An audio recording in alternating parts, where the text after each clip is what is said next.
Hello and welcome to another Nordic Takedown podcast YouTube video.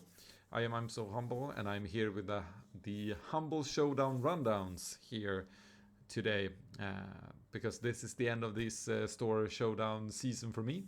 I've attended four weeks in a row basically. It managed to align with my schedule quite well, travel schedule and stuff and close byness. So I've been to Göteborg twice, Skövde once, and to Lund for different store showdowns. So I'm going to go through the two decks that I brought. It was a different version all three times of the one deck, and just basically talk through about the deck, where I think they are now, and where I actually have landed on the Boba deck, for example, that I'm going to talk about as well. But let's just get into it, and after I am saying, please don't forget to like and subscribe. And if you want to support us in any other way, we have the Spotify show, not a showcase, Spotify show. The podcast is there. You can even subscribe to Patreon, and there is also, of course, a Discord channel, which is free to join. Doesn't have to cost anything. All right. Let's get into the first deck, basically. It is not the first showdown I went to, it's the second one, and it's Ray Blue. I mostly took it because I heard some rumors about it. I saw it online. I thought it looked fun because I really like to play Jedis. One of my favorite decks in Star Wars Destiny was called Rayla. It was like this mid-rangey, grindy. You put lightsabers on and play Jedis. This deck does kind of that for being an unlimited deck. So for me it's like the mid-range grinder king. I know it's designed to beat aggro, of course, with all the freaking his restore. And that is in the deck. You have like Restore already from the Restore arc. You have 3 Moisture Farmers. You have Quill has Restore. Yoda has Restore. There is Restore on Kanan. In a way, I think he can at least have 1 every time up to 2.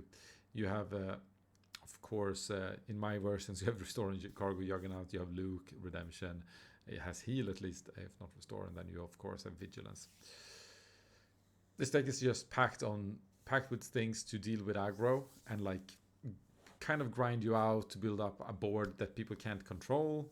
It also usually wins the matchup like with card, who has the most card in the card advantage part, because Obi-Wan and Yoda draws cards and Quill. R2 of course can help you optimize your draws, and it has a pretty good end game with Chewbacca's and Luke Skywalker's, and if you want more redemptions, but it usually goes a little bit wider and like it cuts you down with the 1,000 cuts, basically, is my experience with it, and against it. I went 3-1 in this Stored Showdown, only losing to a Ray Blue. That was round 1, was the mirror matchup. I thought it was played in a different way. I had not played the deck enough before I took it to the event. I thought it was like, we cannot kill each other, it's gonna be all about milling. So I went for mill, he went for board presence, and he got it. In game 2 I could have won, probably should have won, but I knew I would never reach game 3, and instead of giving like double loss or anything, so I surrendered, and it was a 2-0 loss.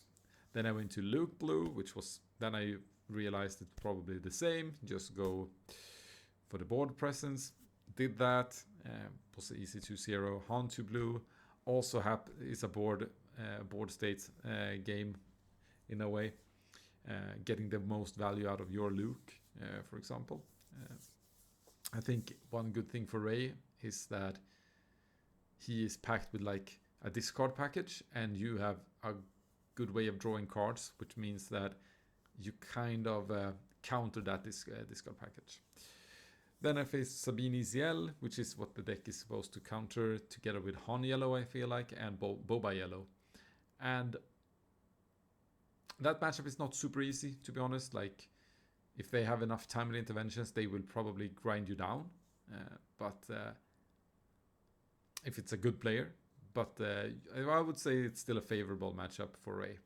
but it's not like a free win or anything. The sideboard, I have a restock for being able to kind of go up again in a mill, choose a mill war if that ever happens in a matchup. Another tech for the control matchups, Avenger, Crate Dragons, Chewbacca's for the more late game heavy punch when I go into a mid range deck. Second Chance is good. I would not keep this deck as I have it today. Obviously, I would run 3 Sugis. I only ran 2 because I only had to. I would not run Cargo Juggernaut, for example. Probably remove the Forces with Me. Go up on 2 Rivals Falls. Go up on a Redemption. And make it maybe look like almost exactly like Bobby Sapphire's deck from K2OD. So that's enough about this. I ended up second on this one. This third in this tournament, sorry. Only losing to the first place. But there was another 3-1 that had some better strengths of schedule. Alright, so going into my other 3 store showdowns. It is Göteborg, and then Göteborg, and then Skövde. I was playing Boba Green. And this is my like first version of it that I made. It was obviously based on the Manchester winning guy. He had 54 cards. I needed to sub things out because you're really not supposed to play 54 cards in Star Wars Unlimited. If you go to 51, sure, but 54 is too many. And I felt like the Y-wing that he had, the 1/1 that draws a card, doesn't really like do much. It's better to just be easier to draw a card. I then forgot that Cobb Vanth becomes way worse without that, so Cobb Vanth should also have left this deck. But I won this one 4-0, but it was a very strange event in a way for me. I got a bye round 1, played Sabine ECL in round 2, won it, then got down paired, faced a Gar Saxon blue 2-0. He was mostly a drafter, so it wasn't an optimized deck. And then in the round 4, I faced Gar Saxon Yellow, which was a surprise aggro deck actually. But it isn't a surprise when you come to the final because people talk. So going into next Göteborg showdown, I had made some changes. For example, you can see sideboard, Fell the Dragon is in, Cobb Vanth is in, he's out. I've actually removed a Maul to get room for Relentless because I wanted to be better in the control matchup. Also added in Commission, which is an amazing card that I played almost every game in that tournament. I then cut down to 2 Boba's Armors because I can find them with Commission. A little bit like that.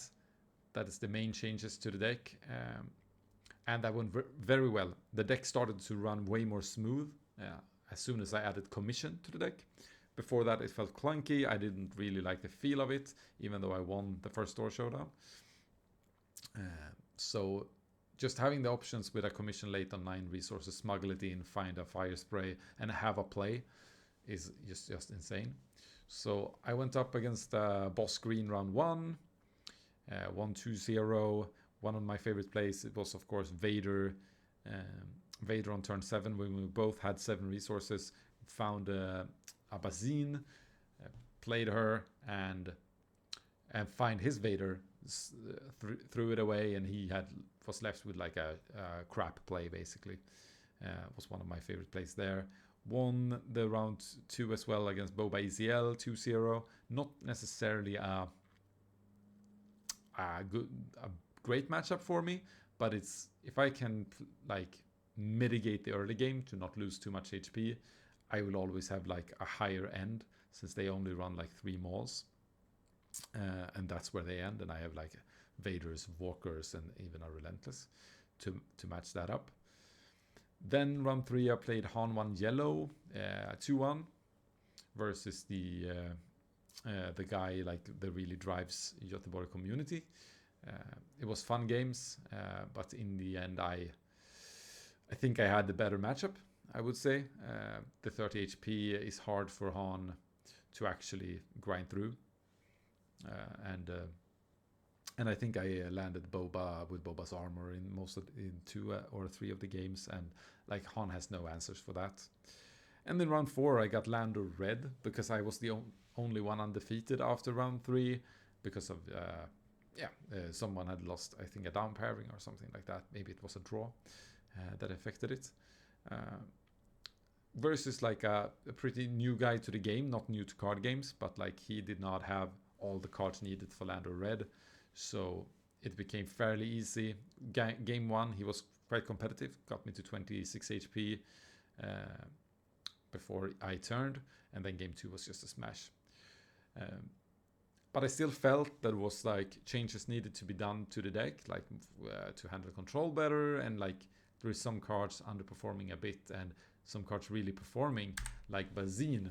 Now I finally own 3 Bazine, so Bazine went into the main deck, 3 of them instead of 2. I cut 1 Black Sun Starfighter to get in another Relentless, basically. And as you can see, that means 51 cards, and I could actually not in time find a way to cut anything, like which card I should have cut for going down to 50. And 51 does not hurt your probabilities that much, very little as well, actually. So I decided to run with the 51, and the deck was really smooth. Again, Commission did not do the same work here as it did in Göteborg, but it's still a great card, and I don't regret having that at all. This was a bigger event because, as you see, we play 5 rounds of Swiss instead. And I have actually added in like the second Relentless, as I mentioned, because I thought it was going to be a lot of control, and there was a lot of control. There was 2 Palpatines, 2 Cad Bane Blues, 2 Bosk Blues, so there was quite a lot. Only 1 Sabine, only 1 Han Yellow, only 1 Boba Yellow. So there was going to be this grind fest, basically. And of course, the Gar Saxon Yellow was also aggro. It is the same surprise guy from Göteborg who had come to this event as well. So since for me it was not something new, it became kind of the same. Awesome play was because for me was that when he had a Dr. Everson, he played it, and I managed to kill it on round 5 with a barrage, getting 5 resources back. Then he captures my card that had a barrage. I then play a new barrage because I had like refounded my resources, killed that guy, got my unit back, then flipped Boba, attacked, got 2 resources back, and put a Boba's armor on that. That was some fun gameplay. That's not going to happen again, I think, for me. Playing for 12 resources on round 4, something like that. That's pretty crazy. Just to have the Everson thing and having cards to actually utilize it. Then the big test came in round 2 with Bosk Blue, I would say. That is like, I had not practiced a lot against it, and I wanted to see if this deck could actually match it. That is why there is 2 Relentless in the deck. Game 1 was really, really close, but he managed to claw back. I think I got him to 28 or 29. Just ran out of steam. I ramped a lot. Like, ramping against Bosk Blue is so good. And this deck can really do that. Game 2 and 3, I added in my sideboard. Got the Felder Dragons in, Palpatine's Returns, the 3rd Relentless, and 2 sides. Cobb Vanth came in, of course. And after that, it felt actually very comfortable. Like, Relentless is so hard for him to deal with. And like with Palpatine's Returns and 3 Relentless, you basically have 5 Relentless you can play. And that was just too much.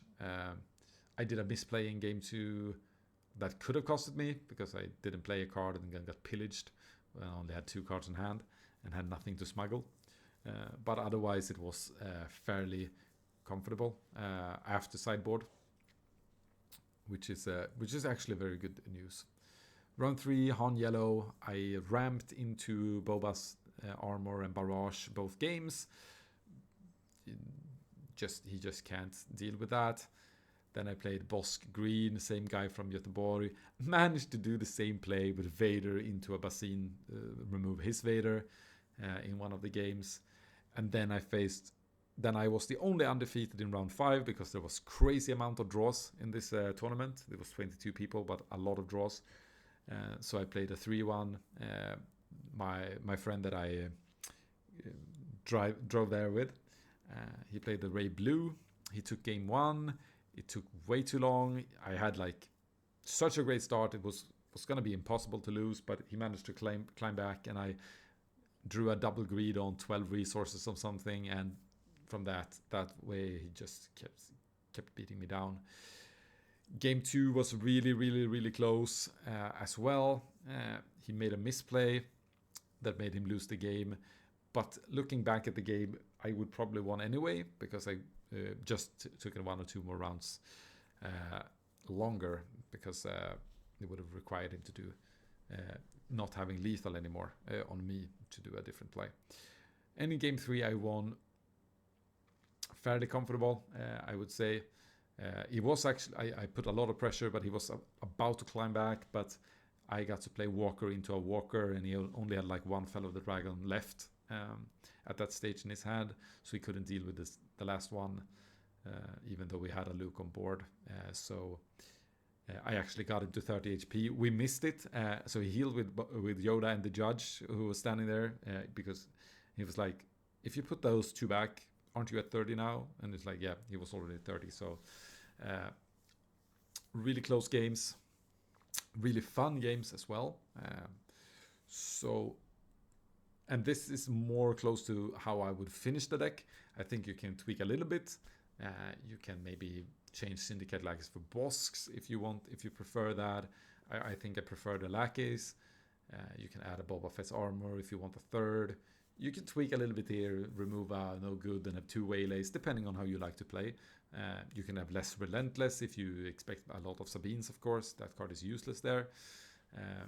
And you can run 3 Maul 3 Evaders and stuff like that. So there is a lot of things you can do, but this is like basically the base, I would feel like,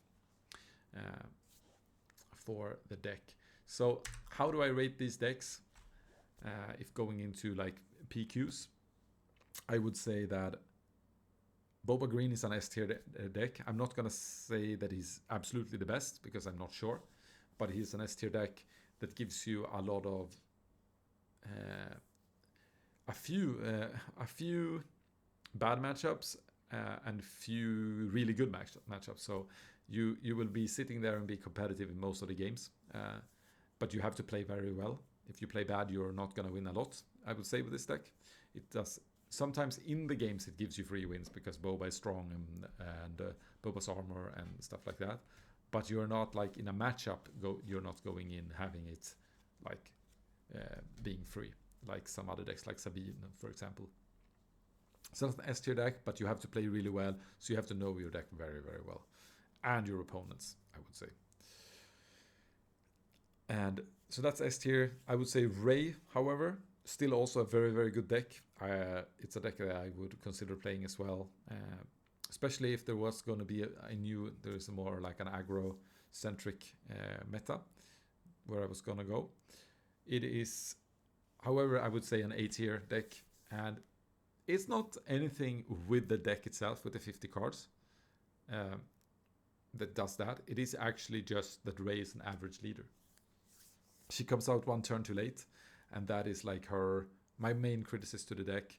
Like all the other top decks, like or top leaders with Han 1, Han 2, Boba, Bosk, those abilities, those leaders are amazing. Even Palp, if you want to as well. They have some amazing stuff. Ray is not amazing. She's just good. So that's why I hold her a notch I have to be below. But both decks are fine to go with to an event.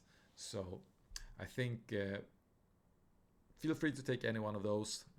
That's my store showdown rundown. Hope you have PQs to go to and test one of these decks. They are both really, really fun. And see ya next time. Bye.